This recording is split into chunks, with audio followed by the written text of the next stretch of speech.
Bonjour et bienvenue sur cette seconde vidéo dédiée au chakra. Si tu n'as pas vu la première et que tu veux les découvrir dans l'ordre, le lien est disponible en description. Sinon, aujourd'hui, on se concentre sur le chakra sacré. Je te présente ses grandes caractéristiques, puis je te laisserai faire ton choix. Le chakra sacré, il est lié à la créativité et au plaisir. Il est associé à la capacité de créer, de s'adapter à la vie et d'en profiter en ressentant de la joie et de la satisfaction. Il est aussi en lien avec la sexualité et les relations, c'est-à-dire avec notre capacité à se connecter aux autres. Lorsqu'il est équilibré, les émotions sont stables et bien intégrées. On arrive à exprimer sa créativité, à ressentir du plaisir dans ce que l'on fait et à accueillir les événements de la vie avec plus de flexibilité. Il permet également d'entretenir des relations harmonieuses. À l'inverse, un déséquilibre du chakra sacré peut se traduire par un blocage de la créativité, des déséquilibres émotionnels ou une difficulté à ressentir de la satisfaction.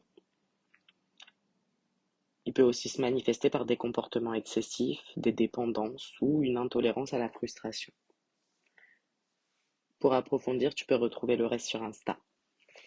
Je te laisse faire ton choix et n'oublie pas, fais simplement confiance à ton ressenti.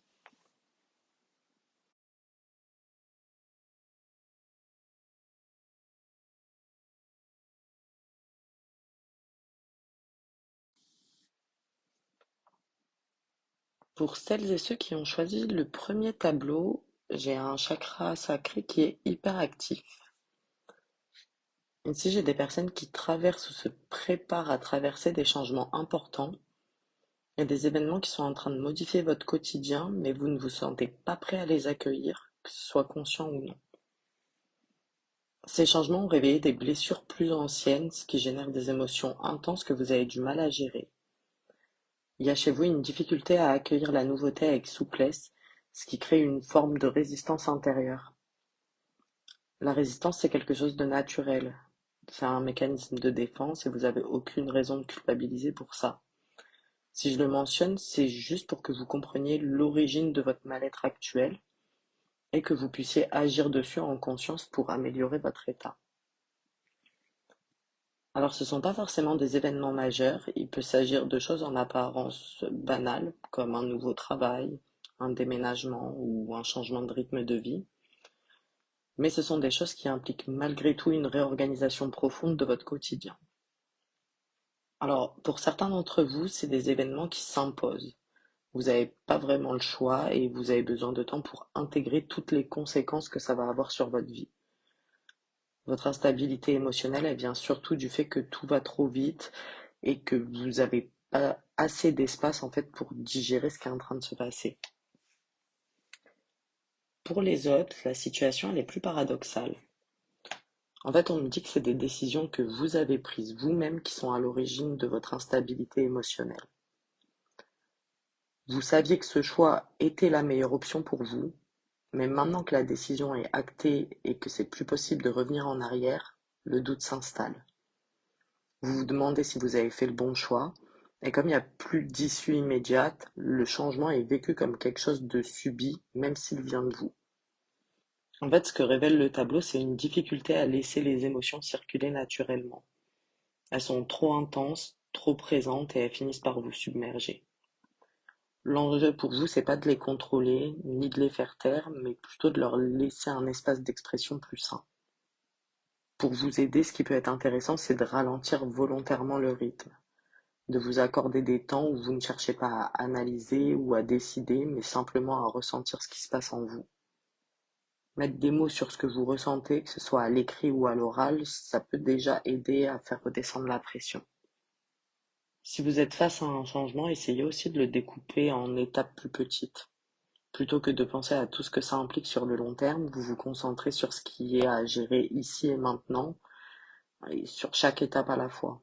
Oui, c'est un peu comme, pour donner une image, si vous deviez monter un escalier, au lieu de regarder le sommet de l'escalier et de vous dire oh là là, j'en ai pour 3 heures, ça va être horrible, ça va être fatigant, concentrez-vous juste sur la première marche. Ça va éviter la surcharge émotionnelle et ça va vous permettre de retrouver un peu de stabilité intérieure. Voilà pour vous. Je vais passer au choix numéro 2. Si tu t'es reconnu dans ce que j'ai décrit et que ça t'intéresse d'étudier un de tes autres chakras, n'hésite pas à t'abonner pour pas manquer les prochaines vidéos. Je vous dis à bientôt et surtout prenez soin de vous.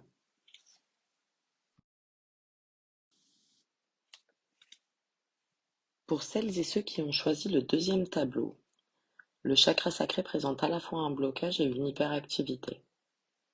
Selon les personnes, vous allez vous reconnaître dans l'une ou l'autre des situations, parfois dans les deux, mais ce ne sera pas forcément dans le même domaine de vie.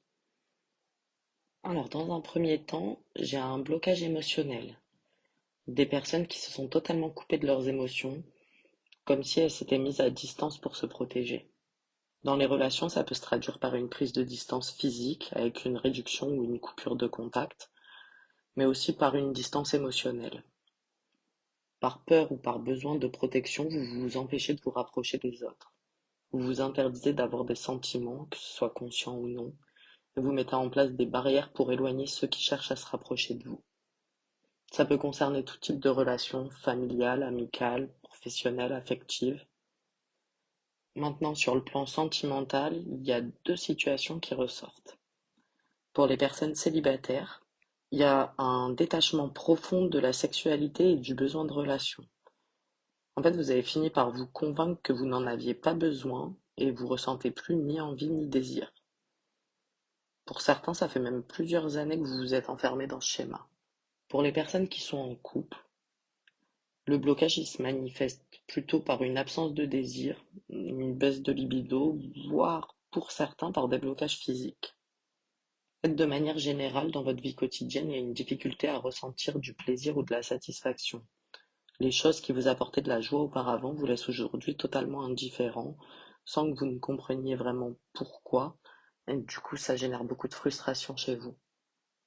À l'autre extrême, j'ai un chakra sacré qui est hyperactif. Ici, on me montre des comportements d'excès. Il y a une difficulté à se réguler avec une tendance à compenser un mal-être émotionnel par des comportements excessifs. Alors par contre, on me parle plus d'addiction que de dépendance affective. Pour certains d'entre vous, ce sont des nouvelles addictions qui apparaissent, et pour d'autres, c'est des comportements qui étaient déjà présents mais qui s'intensifient en ce moment. Je sais pas, par exemple, si vous êtes fumeur, que à la base vous fumiez 5 cigarettes par jour, là vous êtes passé à un paquet. Il y a également pour une partie de ce groupe des excès de colère. On envoie des excès de colère. Donc c'est une colère qui peut être contenue longtemps, puis exploser, ou elle va s'exprimer de façon répétée parce que en fait vos émotions elles trouvent pas d'autre espace pour s'exprimer.